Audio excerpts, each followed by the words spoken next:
Your chemistry classroom.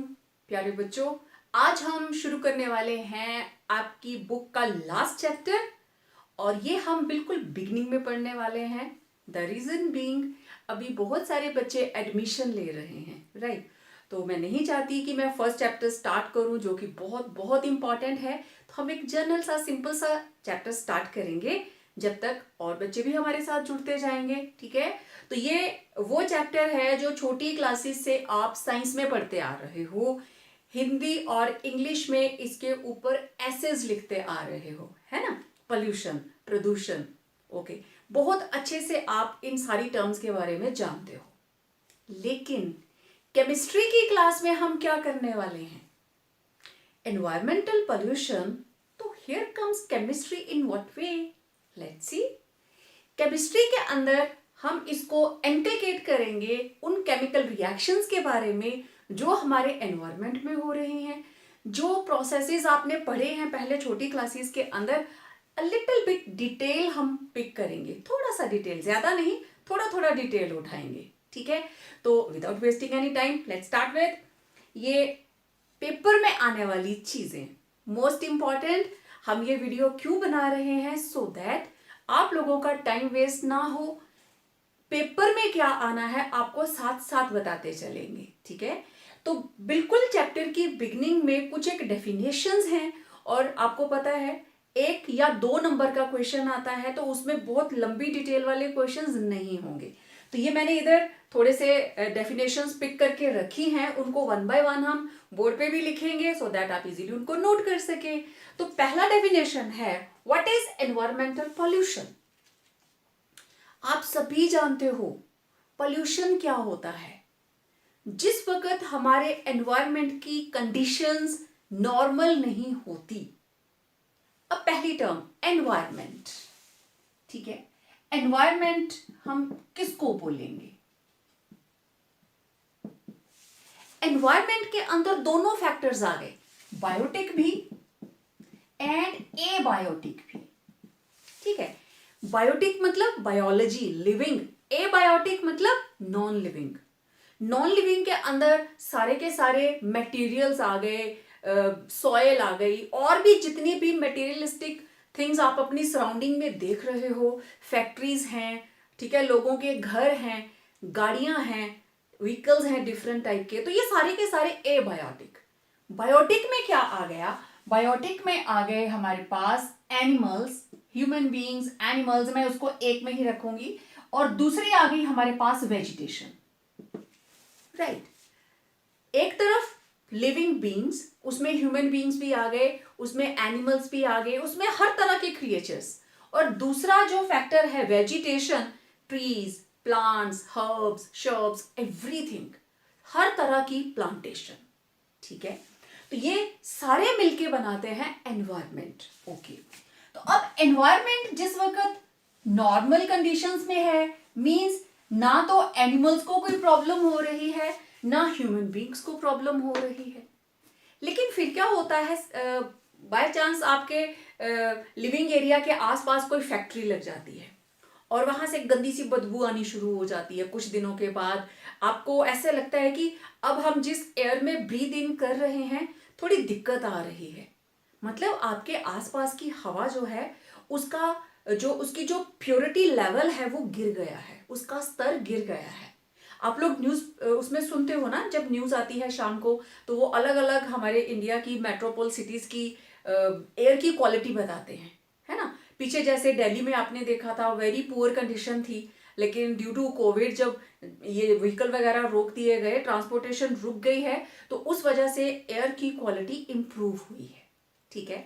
तो मतलब normal air के अंदर आप सांस ले रहे हो, आपको कोई दिक्कत नहीं है, but if the air is polluted due to any addition, चाहे वो फैक्ट्री से धुआं है, चाहे वो वोल्केनिक एरप्शन है, कुछ भी हो सकता है, तो उस वजह से जब हमें दिक्कत आ रही है तो हम कहते हैं यहाँ की एयर बहुत पॉल्यूटेड है, राइट?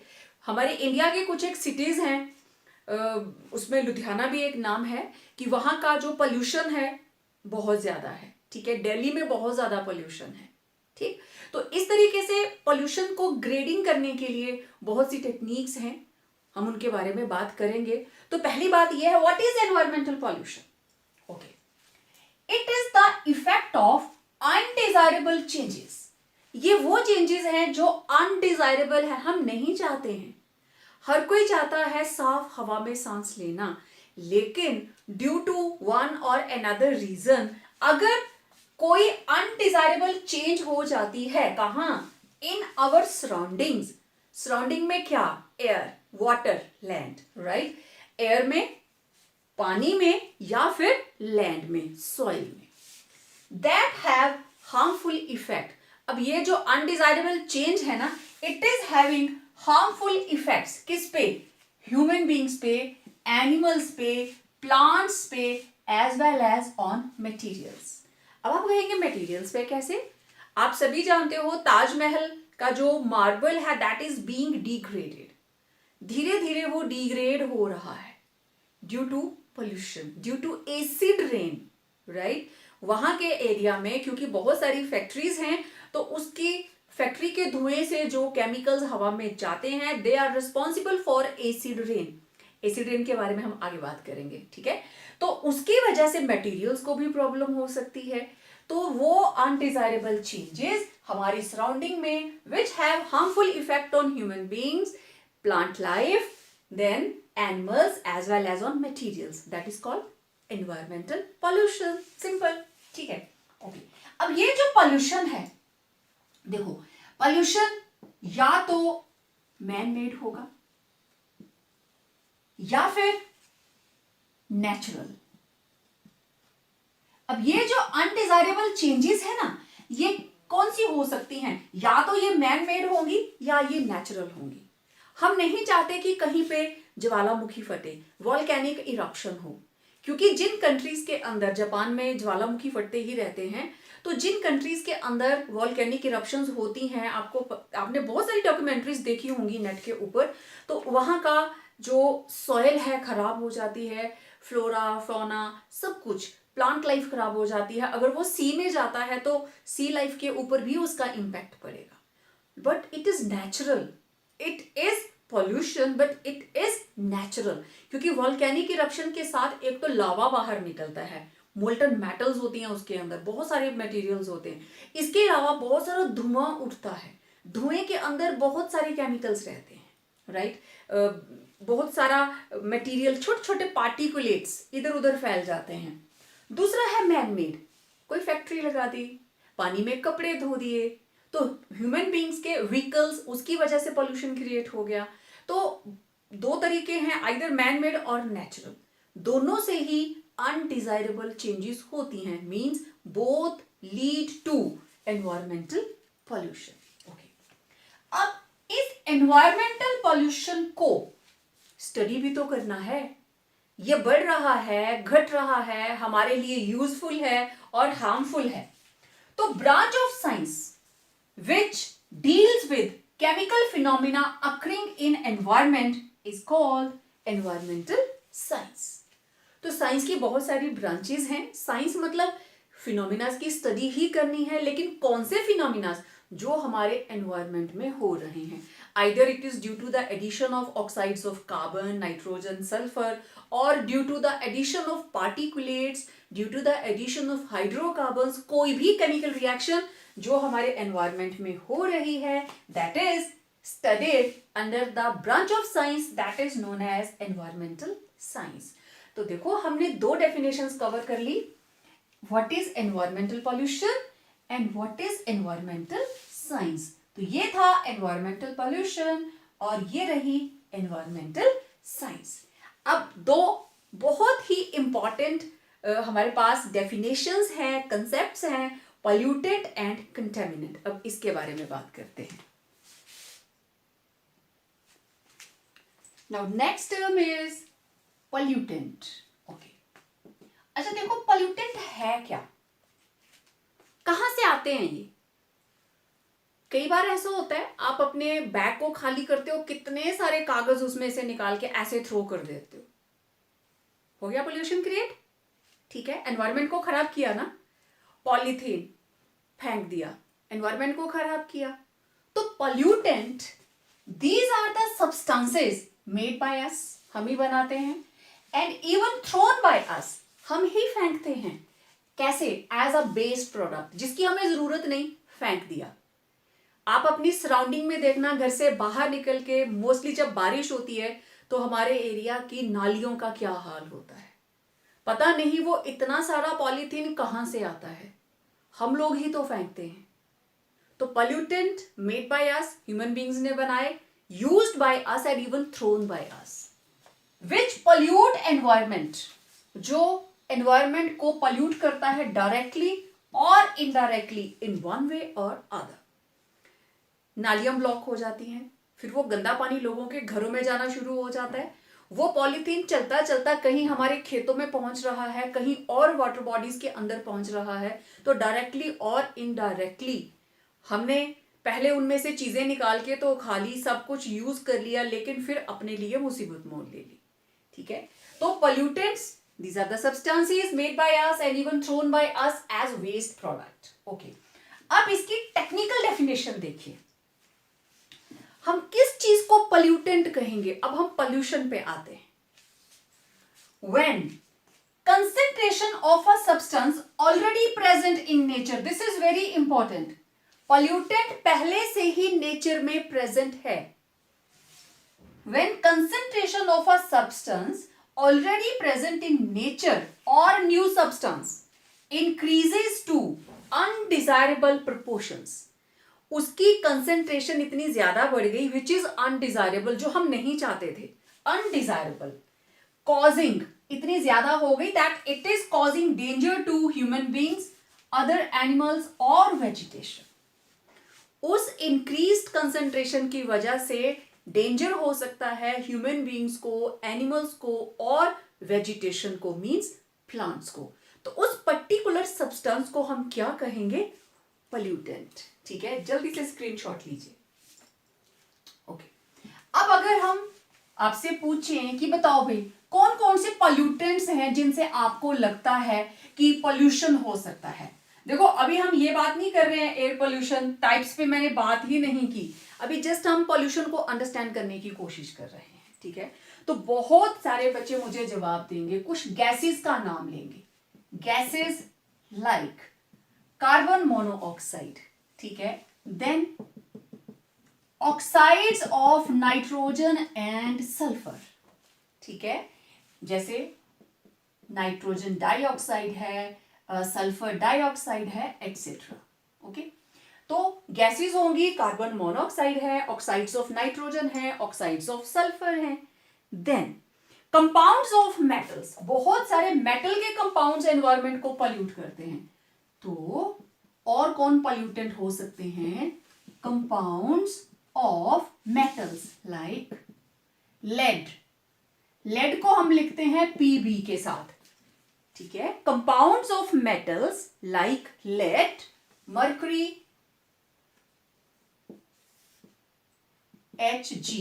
पहले पहले लेडेड पेट्रोल आता था, पेट्रोल पंप्स के ऊपर they used to sell leaded petrol, लेकिन क्योंकि उस लेड की वजह से बहुत ज्यादा प्रॉब्लम आ रही थी, पॉल्यूशन बढ़ रहा था, क्योंकि उसके साथ लगे हुए alkyl group, that was tetra ethyl lead. तो ये जो टेट्रा इथाइल है C2H5, ये जो 4 पार्टिकल हैं लेड के साथ जुड़े हुए, ये तो बर्न आउट हो जाते हैं, लेकिन लेड रह जाता है एनवायरनमेंट के अंदर। तो आपने देखा होगा, आप अपने लोकल एरिया के पेट्रोल पंप पे जब भी जाएं तो आप देखना वहां पे लिखा होता है हर पेट्रोल पंप पे अनलेडेड पेट्रोल, मींस इस पेट्रोल के अंदर लेड नहीं है, और कहीं कहीं लिखा होता है सीसा रहित पेट्रोल। आप जरूर चेक करना। तो ये वो कंपाउंड हैं जो एनवायरनमेंट में जाके पॉल्यूशन करते हैं। तो compounds of metals like lead, mercury, then zinc, zinc को हम लिखते हैं Zn, आर्सेनिक,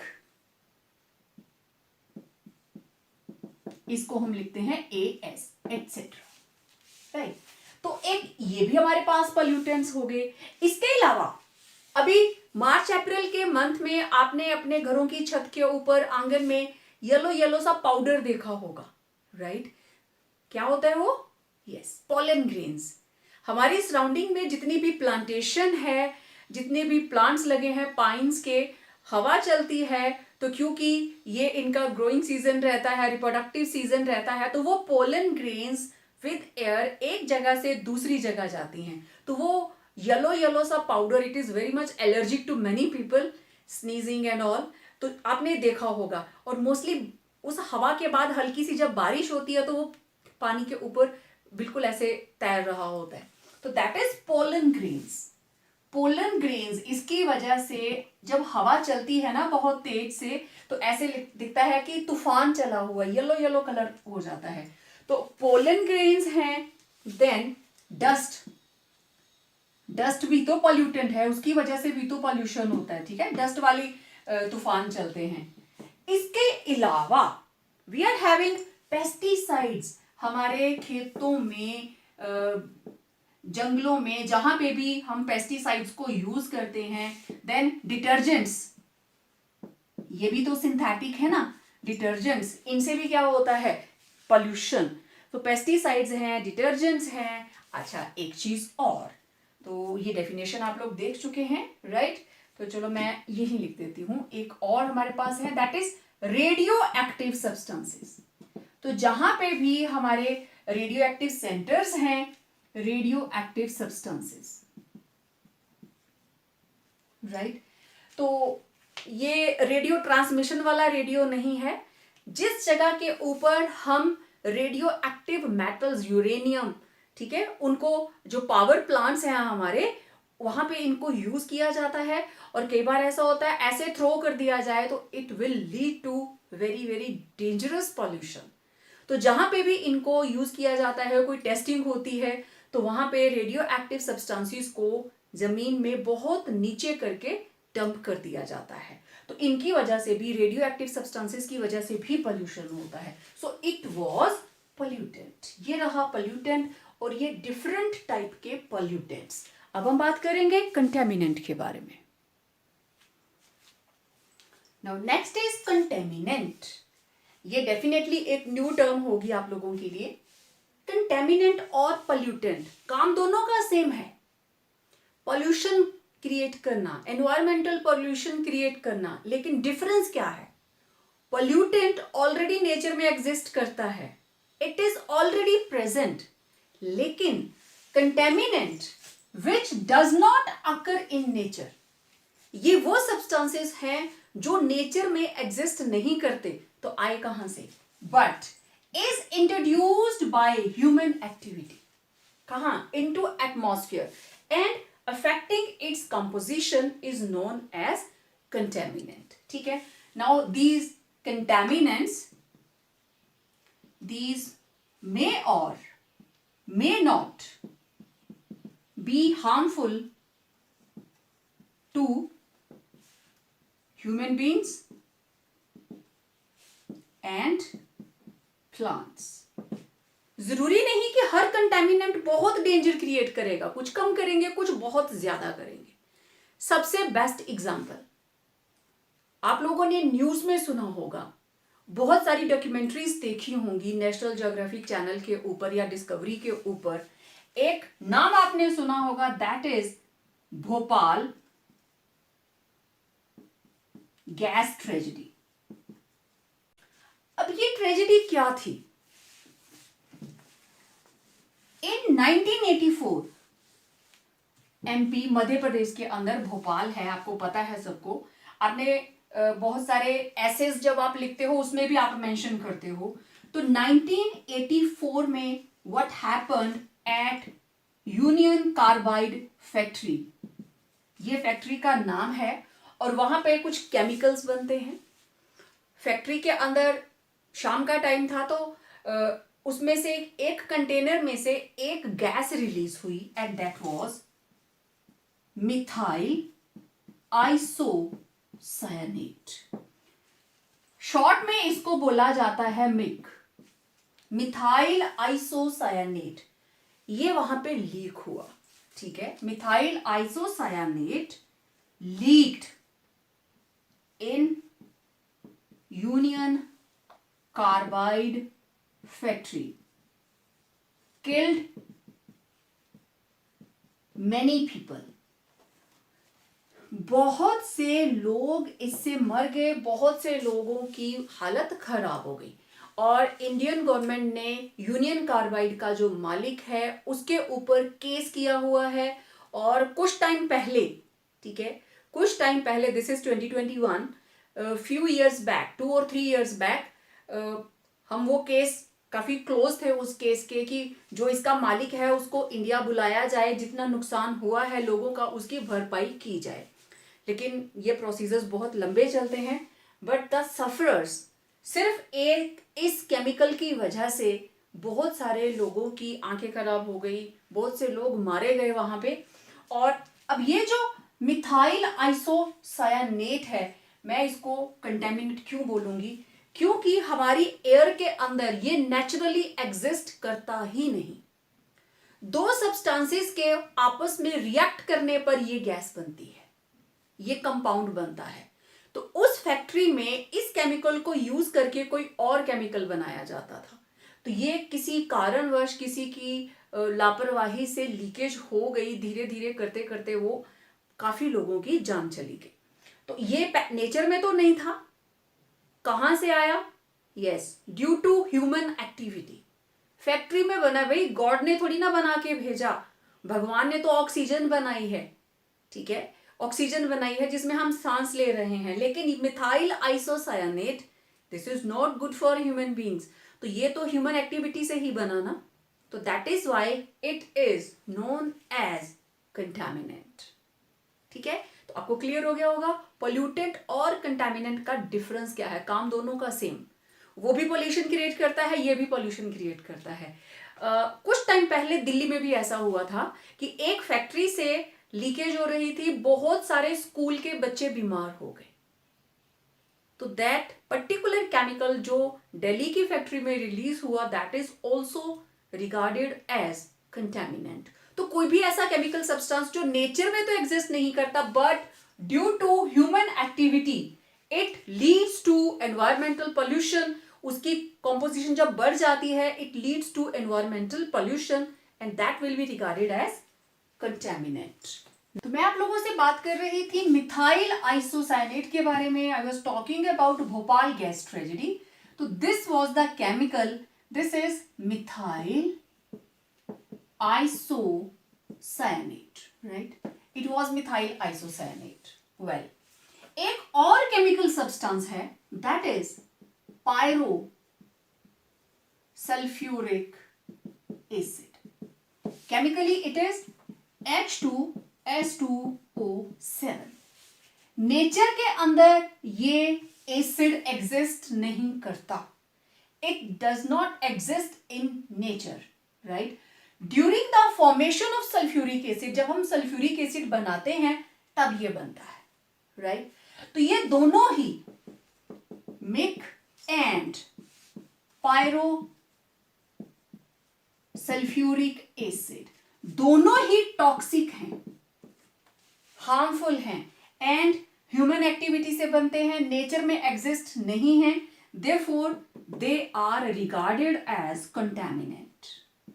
इनको हम कंटेमिनेंट बोलते हैं। तो कंटेमिनेंट का सिर्फ एक ही एग्जांपल नहीं है कि मिथाइल आइसोसाइनेट ही रहता है। जो हमारे पास पायरोसल्फ्यूरिक एसिड है, it is also regarded as contaminant. अब अगर हम मिथाइल आइसोसाइनेट की स्ट्रक्चर की बात करें तो this is CH3NCO, methyl isocyanate. इसको और ओपन करके लिखते हैं, CH3 nitrogen double bond C double bond O, this is methyl isocyanate, right. कई बार पेपर में पूछ लेते हैं, that's why I am mentioning it here. तो दोनों ही कंटेमिनेंट हैं। Methyl isocyanate union carbide industry के अंदर किस काम के लिए यूज किया जाता था? It was used in the preparation of pesticides, right. तो वो पेस्टिसाइड बनाने की फैक्ट्री थी जिसमें इसकी लीकेज हुई और बहुत सारे लोग मारे गए। No, what is source? Source क्या है?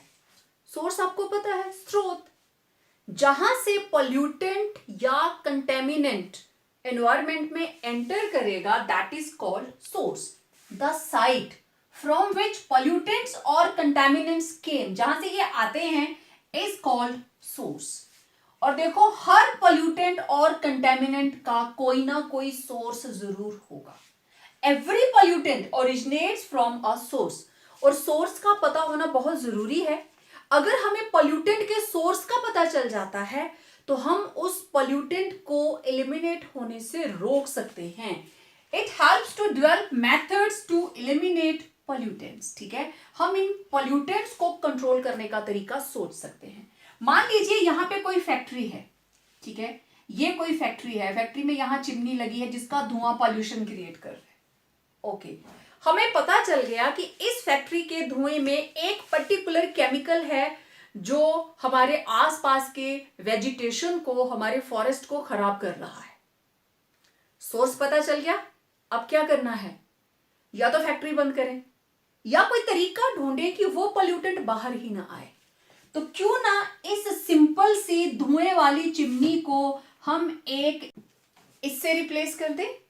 तो ये जो इलेक्ट्रिक प्रेसिपिटेटर है, जब इसमें से धुआं ये इसके ऊपर लगेगा, निकलेगा, कुछ पार्टिकल्स यहां चिपक जाएंगे, कुछ यहां चिपक जाएंगे, कुछ यहां चिपक जाएंगे, तो बाहर सिर्फ गैसेस ही जाएंगी. That may be carbon dioxide and carbon monoxide. Right, तो पार्टिकुलेट्स को हम वहीं पे प्रेसिपिटेट कर लेंगे इन इलेक्ट्रिक प्रेसिपिटेटर. राइट, तो सोर्स पता था ना, तो आपने उसको बाहर आने से पहले ट्रीटमेंट दिया और पॉल्यूटेंट को पॉल्यूशन क्रिएट करने से रोक दिया. तो इस तरीके से जो सोर्स है, knowledge of source, it is very very important. अब देखते हैं सोर्स के साथ दूसरी चीज आ गई, sink. Next is sink. Sink क्या होता है? हमारे किचन में भी सिंक होती है ना. हमारे जो भी जूठे बर्तन होते हैं हम सिंक में फेंक देते हैं, सारी जूठन निकल जाती है, बर्तन फिर से साफ के साफ. उसी तरीके से एयर पोल्यूशन है, सॉइल पोल्यूशन है, लैंड पोल्यूशन है, what ever type of pollution में भी हर किसी का कोई ना कोई सिंक जरूर होता है. ठीक है, तो सिंक क्या है? या तो ये कोई मटेरियल होगा या मीडियम. द मटेरियल और मीडियम विच इंटरैक्ट, किसके साथ इंटरैक्ट करता है? With a long lived pollutant is called sink. मतलब जो पॉल्यूटेंट को खत्म करने का काम करे, that will act as sink.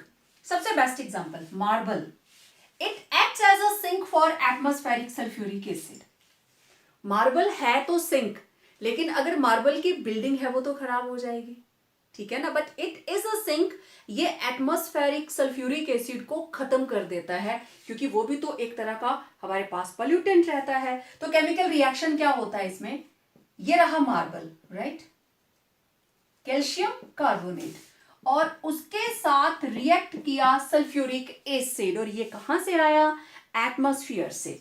और ये बन जाता है कैल्शियम सल्फेट के साथ कंबाइन करके बना लेगा calcium sulphate. And there is evolution of water and carbon dioxide. तो आप देखो एटमॉस्फेयर में ये जो सल्फ्यूरिक एसिड प्रेजेंट था, जहां पे भी मार्बल है ये गिरेगा, this marble will act as sink. ये इसको खत्म कर देगा. देख लो, उसने सल्फ्यूरिक एसिड को खत्म कर दिया, खुद का सल्फेट बना लिया और वाटर और CO2 रिलीज कर दिया. तो ताजमहल पे भी यही हो रहा है. कैल्शियम कार्बोनेट, कैल्शियम सल्फेट बनता जा रहा है, और इन दोनों की properties are entirely different from each other. इसके अलावा एग्रीकल्चर के अंदर हम पेस्टिसाइड यूज करते हैं, इंसेक्टिसाइड यूज करते हैं, number of chemicals we used as a spray. Ultimately वो जाते कहां है? प्लांट्स के ऊपर थोड़ी ना बैठे रहते हैं, या तो सब सॉइल वाटर के अंदर या फिर ग्राउंड वाटर के अंदर वो चले जाएंगे. And this ground water and subsoil water, ये दोनों ही एक्ट एज सिंक. किसके लिए? Pesticides which are used in agriculture. तो आई होप आप समझ गए होंगे सोर्स और सिंक का रिलेशन क्या है. अब आपको सोर्स का पता चल गया, सिंक का पता चल गया, रिसेप्टर कौन है? कोई भी ऐसी चीज which is affected by pollutants, anything that is affected by pollutants is called receptor. Example देखिए, human beings, these are receptor of various pollutants which cause irritation in eyes and breathing problems. Understood? Okay. Taj Mahal is receptor of atmospheric sulfuric acid. है ना? It is affected by atmospheric sulfuric acid, that is, it act as a receptor. Taj Mahal receptor है किसका? Atmospheric sulphuric acid का, उससे ये affect होता है ना. इट इज गेटिंग कोरोडेड, इसका मार्बल कोरोड हो रहा है, खराब हो रहा है. तो आई होप पता चल गया सबको. रिसेप्टर जिसके ऊपर पॉल्यूशन का इफेक्ट हो रहा है, विच is affected bye pollutant, that is called receptor. One very important definition, that is speciation. Now what is speciation? हम different species की बात करते हैं, है ना, बायो में बात करते हैं ना species. उसी तरीके से pollutants की भी species होती है. एक ही एलिमेंट लेकिन वो अलग अलग फॉर्म में प्रेजेंट हो सकता है, राइट? तो स्पीसिएशन का मतलब identification of different chemical forms or species of an element or compound present in environment. एक ही एलिमेंट या कंपाउंड कितनी अलग अलग फॉर्म्स में प्रेजेंट है, वो किस फॉर्म में प्रेजेंट है, उस क्या स्पीशीज प्रेजेंट है, दैट इज कॉल्ड स्पीसिएशन. हम जब उसको आइडेंटिफाई कर लेते हैं, मींस हमने उसकी स्पीसिएशन कर दी, हमने उसकी कैटेगरी ढूंढ ली, होगा वो एक ही. एग्जाम्पल देखिए, इससे आपको बहुत अच्छे से अंडरस्टूड होगा. मरकरी, आपको पता है मरकरी को हम कैसे लिखते हैं? Yes, Hg. This is mercury. अब ये बहुत अलग अलग फॉर्म्स में एनवायरमेंट में प्रेजेंट हो सकता है. कैसे? पहली फॉर्म एलिमेंटल मरकरी, मतलब ये मरकरी वेपर ऐसे ही प्रेजेंट होगा एनवायरमेंट के अंदर, एज मरकरी ही आपको दिखाई देगा, जैसे वो थर्मोमीटर के अंदर होता है. It may be present as mercury salts. ये मरकरी का कोई सॉल्ट हो सकता है, जैसे HgCl2 हो सकता है, Hg2Cl2 हो सकता है, राइट? तो ये कोई भी हो सकता है. तीसरा तरीका, एज ऑर्गेनोमेटेलिक मरकरी स्पीशीज. देखो, जहां ऑर्गेनो वर्ड आ गया मींस वहां कार्बन आ गया. ऑर्गेनिक केमिस्ट्री, कार्बन की केमिस्ट्री. ऑर्गेनो मतलब कार्बन प्रेजेंट होगा और उसके साथ मरकरी. मैं एग्जांपल बताती हूं आपको. दिस इज CH3 2 टाइम्स और उसके साथ लगा है mercury. This is dimethyl mercury. इसको हम बोलेंगे डाइमिथाइल मरकरी. मतलब मरकरी के साथ एक CH3 इधर लगा, एक CH3 इधर लगा, ये है इसका मतलब. अब ये कार्बन और मेटल के बीच में डायरेक्ट बॉन्डिंग बन रही है, दैट इज व्हाई कार्बन का मतलब ऑर्गेनो, राइट? ऑर्गेनो के साथ मरकरी का bond, organometallic mercury species. तो that is the example. Dimethyl, methyl की जगह पे इथाइल भी हो सकता है. It may be C2H5 HgC2H5. तो this is diethyl mercury. तो कोई भी कंपाउंड एनवायरमेंट के अंदर हो सकता है. ये तीनों ही फॉर्म किसकी हैं? मरकरी की. It may B elemental, it may B salt and it may B organometallic mercury species. तो हमें इसको रिकॉग्नाइज करना है. तो जब हमने ये तीन कैटेगरीज ढूंढ ली, मतलब हमने क्या किया? We did speciation, right? Next is TLV.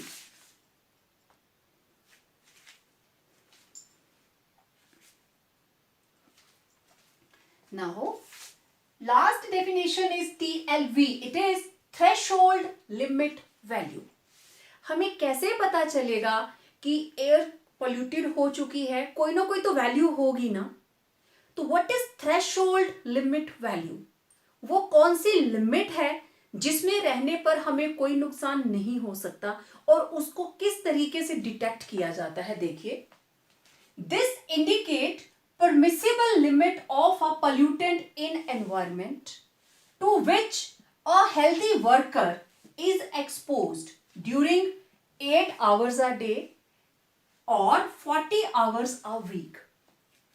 कोई भी हेल्दी पर्सन, मैंने वर्कर लिखा है, एनीथिंग, हम फैक्ट्री की बात कर रहे हैं, कोई भी वर्कर अगर दिन के 8 घंटे या फिर एक वीक के 40 आवर्स 40 घंटे, एक हफ्ते के 7 दिन के टोटल 40 घंटे और एक दिन के total 8। Okay, healthy worker is exposed, उसका एनकाउंटर है एक ऐसे एनवायरनमेंट के साथ जिसमें वो पोल्यूटेंट है मान लीजिए, लेकिन 8 घंटे उस पोल्यूटेंट के साथ रहने पर पूरी लाइफ स्पैन के अंदर उसके ऊपर कोई भी एडवर्स इफेक्ट नहीं होता, तो that will be the limit. ठीक है, फॉर एग्जाम्पल देखिए, कार्बन मोनोऑक्साइड, इसकी TLV threshold limit value is 50 parts per million. 1 million के अंदर 50 पार्ट्स कार्बन मोनोऑक्साइड के होंगे तो it will have no adverse effect, लेकिन अगर 50 से ऊपर हो गया then it will act as pollutant, right, it will have adverse effect. तो इसकी TLV क्या है? 50 तक it is not a pollutant, it is permissible, हो सकता है। उसी तरीके से carbon dioxide parts per million, 1 million के अंदर 5000 parts, 5000 parts in a million, तो उतनी कार्बन डाइऑक्साइड है, it's okay, it will have no adverse effect. लेकिन अगर कार्बन डाइऑक्साइड की क्वांटिटी 5000 पार्ट्स पर मिलियन को क्रॉस कर जाती है, it becomes 5500, 5200, it will have adverse effect, right.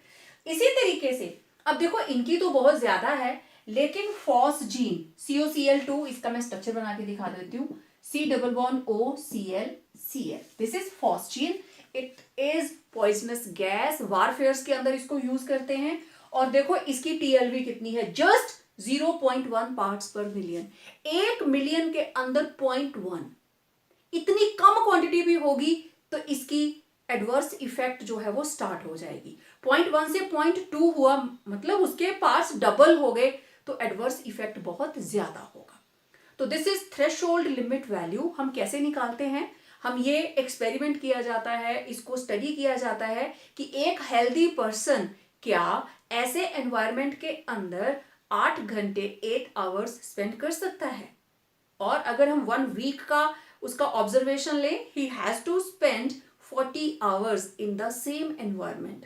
तो अगर उसके ऊपर कोई एडवर्स इफेक्ट नहीं हो रहा है, it means no problem with the pollutants. लेकिन अगर 8 घंटे के अंदर ही उसको रिएक्शन स्टार्ट हो गया, कोई प्रॉब्लम आ जाती है, तो इसका मतलब उस पॉल्यूटेंट का TLV क्रॉस हो चुका है। तो ये थी डिफरेंट डेफिनेशंस जो most of the time exams के अंदर पूछी जाती हैं। इनको अच्छे से अपनी नोटबुक के अंदर नोट कर लेना और अच्छे से अंडरस्टैंड करना। फिर भी कोई प्रॉब्लम रह जाती है, do comment in comment section, और आप मुझे व्हाट्सएप कर दीजिए कोई चीज समझ में नहीं आती है। तो बहुत जल्द मिलते हैं एक नए वीडियो के साथ। टिल देन घर पे ही रहें, क्योंकि बहुत सारे केसेस पॉजिटिव निकल रहे हैं। Stay home, stay safe.